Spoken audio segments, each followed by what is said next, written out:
Hi welcome to our channel. ఎంత పెద్ద cinema అయినా హిట్ అవ్వాలి అంటే కథ చాలా ముఖ్యం. కథలో పాత్రల ఇంపార్టెన్స్ కూడా అంతే ముఖ్యం. కథను మలుపులు తిప్పే పాత్రలు కీలకం. అలాంటి రోల్లో నటించింది అనడం కంటే జీవించింది అనడం బాగుంటుందేమో. ఇంతకీ ఎవరు అనుకుంటున్నారా? ఆమె సయ్యద్ ఫర్జానా. ఎస్, సయ్యద్ ఫర్జానా సలార్ మూవీలో యాక్ట్ చేసింది. కాసేపైనా కూడా ఆ క్యారెక్టర్ కథను మలుపులు తిప్పింది. ఇప్పుడు మనతో పాటు సయ్యద్ ఫర్జానా స్టూడియోలో ఉన్నారు. మరి మాట్లాడదాం. సినిమా విశేషాల్లో ఆవిడ పంచుకున్న అనుభవాలు ఎలా ఉన్నాయి ఏంటి తెలుసుకుందాం. హాయ్ సయ్యద్ ఫర్జానా.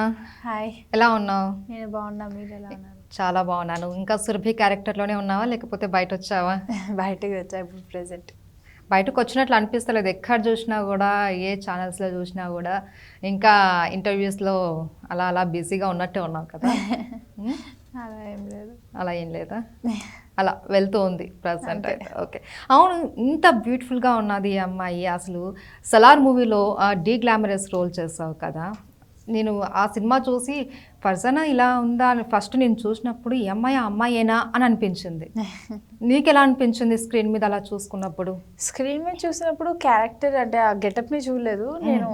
అంటే అక్కడ ఉండే గోయింగ్ ఆన్ మూవీని చూస్తూ ఉన్నా అంతే. ఇంకా ఆ గెటప్ కానీ అలా ఏం అనిపించలేదు. సో ఏంటిదంటే అక్కడ మన క్యారెక్టర్కి ఇంపార్టెన్స్ ఇచ్చాం. ఎస్. ఎంతసేపు క్యారెక్టర్ ఎంతవరకు సక్సెస్ అయిందా, ఎంతవరకు నేను పర్ఫార్మెన్స్ ఇచ్చాను అన్నది చూసాం అంతే. అంతే. మేకప్ విషయంలో ఎలాంటి కాంప్లికేటెడ్ ఏం లేదు. ఓకే, సో సలార్ మూవీకి ముందు యాడ్స్లో యాక్ట్ చేసాం. స్కూల్ యాడ్స్లో కానీ అప్పుడు కూడా పెద్ద పెద్ద స్టార్స్తో స్క్రీన్ షేర్ చేసుకున్నావు. అండ్ ఒక మూవీ, వెబ్ సిరీస్ ఇలా వీటిల్లో కూడా యాక్ట్ చేస్తాం. ఆఫ్టర్ సలార్ చూసుకుంటే ఇది పెద్ద మూవీ, పెద్ద పెద్ద స్టార్స్, పెద్ద డైరెక్టర్ ప్రభాస్, ఇంతమంది ఉన్నారు. సో బిఫోర్కి ఆఫ్టర్కి నీకు ఏమన్నా చేంజ్ అనిపించిందా? బిఫోర్ ఉన్నప్పుడు అవి యాడ్స్ అండ్ మూవీస్ చాలా చేశాను. ఝాన్సీ వెబ్ సిరీస్ చేశాను. ఝాన్సీ తర్వాత సలార్ వచ్చింది. సో ఝాన్సీ చేశాను కాబట్టి సలార్ వచ్చింది. అందులోంచి ఫ్యూచర్ అలా ఒకటి డిసైడ్ అయింది. సో నాకు అది ఇంపార్టెంట్, ఇది ఇంపార్టెంట్, ఏది ఎక్కువ తక్కువ అనేది లేదు. సో ఈ యాడ్స్ కావచ్చు, వెబ్ సిరీస్ చేయడం కావచ్చు, ఈ డైరెక్షన్ వేరు, ఈ యాక్టింగ్ వేరు. బట్ సలార్ అనేది ఒక పెద్ద మూవీ, అందులో యాక్ట్ చేయడం అని అంటే చాలా ఏంటి అంటే మొత్తం ఎఫెక్ట్ పెట్టాలి. ఎందుకంటే అది పాన్ ఇండియా లెవెల్లో తీస్తున్న మూవీ. యాక్టింగ్ వైజ్గా నీకు ఏమన్నా ఇబ్బంది అనిపించిందా? యాక్టింగ్ వైజ్గా ఇబ్బంది అంటే ఏం అనిపించలేదు. ఎందుకంటే నాకు అప్పటికి ప్రశాంత్ నీల్ సార్ అయినా ఎవరైనా 100%, 99% ఇచ్చేలాగే చేశారు. ఎక్కడ డౌన్ అయింది అయితే కనిపించలేదు. సో ఆడిషన్కి వెళ్తే మనకన్నా ముందు పెద్ద క్యూ ఉంటుంది. ఎక్కడికి వెళ్ళినా, ఏ మూవీ ఆడిషన్కి వెళ్ళినా, బాబు ఇంతమంది ఉన్నారు, వీళ్ళల్లో మనకి ఏం వస్తుందిలే అన్న డిసప్పాయింట్ చాలామంది అక్కడే ఆగిపోయి వెనక్కి కూడా వెళ్ళిపోతూ ఉంటారు. సో నువ్వు ఆడిషన్కి వెళ్ళినప్పుడు అక్కడ సిచ్యువేషన్ ఎలా ఉంది అండ్ ఆడిషన్ నువ్వు ఎలా ఫేస్ చేసావు? ఆడిషన్కి వెళ్ళాక టీం వాళ్ళు తీసుకున్నారు ముందు ఆడిషన్, తర్వాత ప్రశాంత్ నీల్ సారే తీసుకున్నారు. మళ్ళీ బ్యాక్ వచ్చేదైతే అలా ఏం అనిపించలేదు. ఎందుకంటే అక్కడ ప్రశాంత్ నీల్ సార్ ఉన్నారు, అంతమంది అయితే ఏం లేరు. నాకన్నా ముందు చాలామంది చేశారని తెలుసు. అండ్ అంతమందిలో సెలెక్ట్ అవ్వడం కూడా నా luck. Plus Prashanth Neel sir చాలా ఫ్రీగా, ఇంకా అంటే ఒక ఫ్రెండ్ ఆడిషన్ ఎలా చేస్తారో అలా చేసినట్టు అనిపించింది. నర్వస్నెస్ కానీ అలాంటిది ఏం రాలేదు. ఏం డైలాగ్ చెప్పావు అప్పుడు ఆడిషన్లో? ఏమైనా డైలాగ్ ఇచ్చారా? సేమ్ కాటేరమ్మ డైలాగ్ ఇచ్చారు. అది సెట్లో ఏం డైలాగో ఆడిషన్లో కూడా సేమ్ డైలాగ్ ఇచ్చారు. ఓకే, సో డైలాగ్ ఒకసారి చెప్తావా?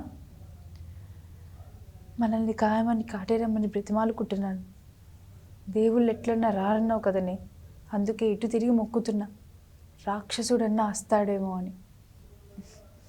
అంతే అంతే. చాలా బాగుంది. అండ్ మూవీలో కాటేరమ్మ చాలా పవర్ఫుల్ క్యారెక్టర్ కదా. సురభి ఒక చిన్న అమ్మాయి, ఆ క్యారెక్టర్ అలా మామూలుగా సినిమాలు మనం చూసేటప్పుడు అలాంటి క్యారెక్టర్ వస్తే పిల్లలు ఏంటి అంటే కొద్దిగా భయపడుతూ ఇలా అలా చేస్తూ ఉంటారు. సో నీకేమైనా అక్కడ లైవ్లో చేస్తున్నప్పుడు ఏమైనా అనిపించింది అట్లా? అలా భయం ఏమి అనిపించలేదు. యాక్టింగ్ చేసినప్పుడు బాగానే అనిపించింది. భయం అంటే అక్కడ అట్మాస్ఫియర్ ఫ్రెండ్లీయే కాబట్టి అలా ఎక్కడ కూడా చిన్న ఫీలింగ్ కూడా కలగలేదు. ఎంత ఫ్రీగా ఉన్నామో అంత ఫ్రీగానే ఉన్నాం. సో నీకు చెప్పారా ప్రశాంత్ నీల్ గారు ఈ మూవీలో నీ క్యారెక్టర్ చాలా ఇంపార్టెంట్, నీ రోల్ ద్వారానే మూవీ మొత్తం అంతా టర్న్ అవుతుంది అనేసి ఏమైనా చెప్పారా? Prashanth Neel sir role important అని చెప్పారు, కానీ టర్న్ అవుతుందని మాత్రం ఎక్స్పెక్ట్ చేయలేదు. అది ఒక కీ పాయింట్ అని మాత్రం తెలిసింది, కానీ అది మూవీ వచ్చాక ఇంత టర్న్ అవుతుందని మాత్రం అనుకోలేదు. సో ఫస్ట్ స్క్రీన్ మీద నిన్ను నువ్వు చూసుకున్నప్పుడు నీ ఫీలింగ్ ఏంటి? నేను చాలా ఎమోషనల్ అయ్యాను. చాలా ఎమోషనల్ అయ్యాక చాలా హ్యాపీనెస్ వచ్చేసింది. ఎలా అంటే ఇంకా గట్టిగా నవ్వాలంత అంత హ్యాపీనెస్ వచ్చింది. అంత హ్యాపీనెస్ వచ్చింది, ప్లస్ దానికి సమానంగా ఎమోషనల్ కూడా అయ్యాను. ఏడ్చేసావా? చాలా. పేరెంట్స్ ఎలా రియాక్ట్ అయ్యారు? పేరెంట్స్ చాలా హ్యాపీ, అండ్ పేరెంట్స్ కూడా ఎమోషనల్ అయ్యారు ముందు. తర్వాత ఆ హ్యాపీనెస్ని ఎంజాయ్ చేసుకుంటూ వచ్చాం. సో క్లాస్లో కానీ ఫ్రెండ్స్ కానీ ఫ్యామిలీ మెంబర్స్ కానీ అందరూ కూడా ఇంకా ఫుల్ సపోర్ట్ చేసేసారా? ఎస్, వచ్చేసి కాంప్లిమెంట్స్ ఇచ్చేసారా అందరూ? ఓకే. సో నీకు వచ్చిన పెద్ద కాంప్లిమెంట్ ఏంటి? అంటే ఇండస్ట్రీ వైపు నుంచి కావచ్చు, లేకపోతే నీకు ఇష్టమైన పర్సన్స్ నుంచి కావచ్చు. ప్రశాంత్ నీల్ సార్ కాంప్లిమెంట్ ఇచ్చారు మొత్తం అయిపోయాక. ప్రశాంత్ నీల్ సార్ది కొంచెం నచ్చింది, ఎందుకంటే ప్రశాంత్ నీల్ సారే వచ్చి డైరెక్ట్గా చెప్పడంతో ఇంకా అంటే బయట జనాలు కనెక్ట్ అవుతారు ఈ సీన్స్తో, మీరు కూడా కనెక్ట్ అయ్యే ఛాన్సెస్ ఉన్నాయి అలా చెప్పారు. ప్రశాంత్ నీల్ సారే కామెంట్ ఇచ్చాక నచ్చింది. సో ఫుల్ ఎమోషనల్ అయిపోయారా అక్కడ? ఇప్పుడు చదువుకుంటున్నావు, మేబీ 9th క్లాస్ కదా. సో స్టడీస్ చాలా important, at the same time career. సినిమాని ఇంకా కెరియర్గా ఎంచుకున్నట్లేనా? నేను రెండింటిని బ్యాలెన్స్ చేస్తున్నా. సినిమానే కెరియర్ అని చెప్పట్లేదు, అలానే ఎడ్యుకేషన్ అండ్ ఇండస్ట్రీ రెండింటిని బ్యాలెన్స్. సో ఇంట్రెస్ట్ ఉంది, ప్రజెంట్ అయితే ఇంట్రెస్ట్ ఉంది, బట్ ఇదే కెరియర్గా అనుకోవట్లేదు. ఇప్పుడైతే ఎలా బ్యాలెన్స్ చేస్తున్నావు? అంటే స్టడీస్ సైడ్ నుంచి కానీ సపోర్ట్ ఉంది, ప్లస్ యాక్టింగ్ పరంగా చూసుకుంటే ఫ్యామిలీ నుంచి సపోర్ట్ ఉంది. సో ఫ్యామిలీ నన్ను సపోర్ట్ చేయడం వల్ల యాక్టింగ్ సైడ్ కొంచెం తీసుకున్నా. ఎడ్యుకేషన్ పరంగా చూసుకుంటే బ్యాలెన్స్ చేసుకుంటూ షూట్స్ అయిపోయాక రివైజ్ చేసుకోవడం అలా. అండ్ నీ డైలాగ్ అయిన వెంటనే ప్రభాస్ గారు ఎంట్రీ ఇస్తారు. సో అక్కడ ప్రభాస్ గారితో స్క్రీన్ షేర్ చేసుకున్నాం. ఎలా అనిపించింది? అంటే చాలామంది ఏంటంటే ప్రభాస్ గారిని కలిస్తే చాలు, అంటే ఫ్యాన్స్ ఉంటారు కదా, పిచ్చ ఫ్యాన్స్ ఉంటారు ప్రభాస్ గారికి. సో ఆయన మూవీ చూస్తే చాలు, డైరెక్ట్గా చూస్తే చాలు అన్నట్టు ఉంటారు. అలాంటిది ప్రభాస్ గారితో కలిసి స్క్రీన్ షేర్ చేసుకున్నాం, ఎలా అనిపించింది? ప్రభాస్ సార్తో స్క్రీన్ షేర్ చేసుకున్నది ఎక్స్పెక్ట్ చేయలేదు. చెప్పాలంటే నాకు చాలా ఇష్టమైన హీరో కూడా ప్రభాస్ సరే. ఇంకా ఇష్టము అన్నాక ఫేస్ టు ఫేస్ చేశాక ఇంకా మాటలు ఏం రావట్లేదు, అలా అయిపోయింది. అంత పెద్ద స్క్రీన్ షేర్ చేసుకోవడం ఎక్స్పెక్ట్ చేయలేదు. ఇప్పటికి కూడా అది నిజమా అన్నట్టు ఉంది, అంత హ్యాపీగా ఉంది. మాట్లాడేవా, క్లోజ్గా మాట్లాడే వాళ్ళ? ఏమనేవారు ప్రభాస్ గారు? ప్రభాస్ సార్ ఎప్పుడు సెట్లో కూడా ఫ్రెండ్లీగా ఉండేవారు, ఎక్కడ అలా ఏం అనిపించలేదు. చాలా ఫ్రెండ్లీ మాట్లాడడం కానీ, అక్కడ సెట్లో ఉండే అట్మాస్ఫియర్తో ఉండడం కానీ చాలా నచ్చేది. అండ్ నువ్వు ఆడిషన్కి వెళ్ళినప్పుడు ప్రశాంత్ నీల్ గారు బేసిక్గా 1-2 డైలాగ్స్ చెప్పడము, అట్లా చెప్పిన తర్వాత కాస్త ఆలోచించి సెలెక్ట్ చేయడం జరుగుతూ ఉంటుంది. కానీ నువ్వు వెళ్ళంగానే ఎక్కువ టైం కూడా తీసుకోలేదంటగా నిన్ను సెలెక్ట్ చేసుకోవడానికి, ఎంఐ ఫిక్స్ అని చెప్పేసి అన్నారంట కదా. సో ఎందుకు అంత కాన్ఫిడెన్స్ ఎలా వచ్చింది? సార్ ఎమోషనల్గా ఇది సీన్ చేయాలి అన్నారు. ముందే టీం వాళ్ళతో ఒక ఆడిషన్ చేశాను సేమ్. దాని తర్వాత డైరెక్టర్ సార్ వస్తారు, కూర్చోండి అన్నారు. కూర్చున్నాక ప్రశాంత్ నీల్ సార్ వచ్చారు. వచ్చి ఆడిషన్కి రూమ్లోకి తీసుకెళ్ళాక ఆడిషన్ చేసాము. ఆడిషన్ చేస్తున్నప్పుడు సార్ చూసారు, ఏం మాట్లాడలేదు. ఆడిషన్ చేసాక కిందకు వచ్చాక డైరెక్ట్గా మమ్మీతోనే ఓకే చెప్పారు. Okay. And pan India movie ఇది సలార్ అన్నది ఎక్స్పెక్ట్ చేయండి, ఒక అచీవ్మెంట్ నువ్వు రీచ్ అయిపోయావు.